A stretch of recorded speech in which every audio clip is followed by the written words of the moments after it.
And that agreement was in 10 commandments. We have the rod, the priesthood. Okay? Reminding us, a rod was made from wood.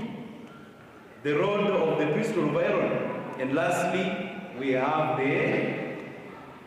the pot of manna.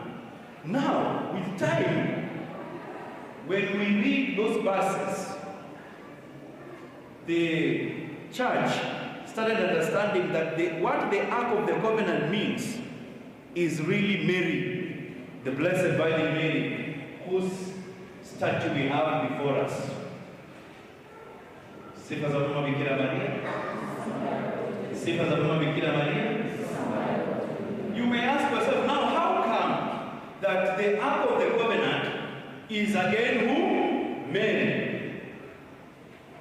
The Ark of the Covenant is Mary because the Ark of the Covenant represented, it was like a container where all these things were kept, isn't it?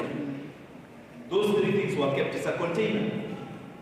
Now in Mary, kwa Mama Bikira Maria, the Ark that was having the 10 commandments becomes Jesus the Word, okay? Who gives us a new commandment of love. And who brings us Jesus? Mary. She's contained in Mary as a mother. Then, the rod of Jesse, he's the one who gives birth to Jesus, who is referred to as the flower of Jesse. The flower of Jesse. Remember, the other one in the Old Testament was the rod of Aaron. But Mary gives birth to Jesus, who is the flower of Jesse, from David. And lastly, a symbol of manna, which refers to the Eucharist, the body and blood of Christ.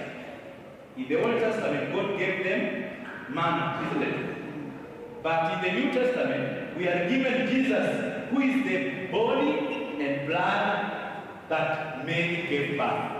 And therefore, Mary becomes the Ark of the Covenant. Are we together?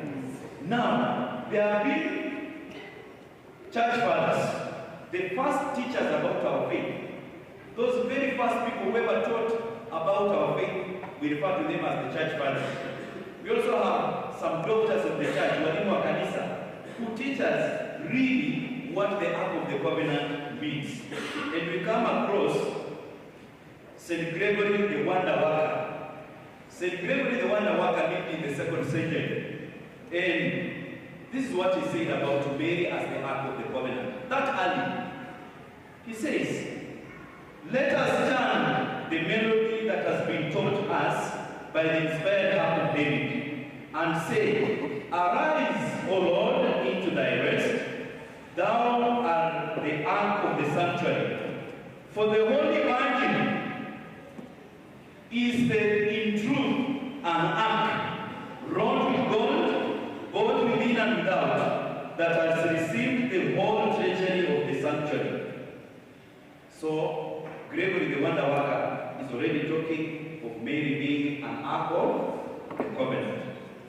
We meet St. Athanasius, who is a father of the church, and he says, O noble Virgin, truly, you are greater than any other greatness, for who is your equal in greatness? O dwelling place of God the Word. What does he say about Mary? He simply says, made a tabernacle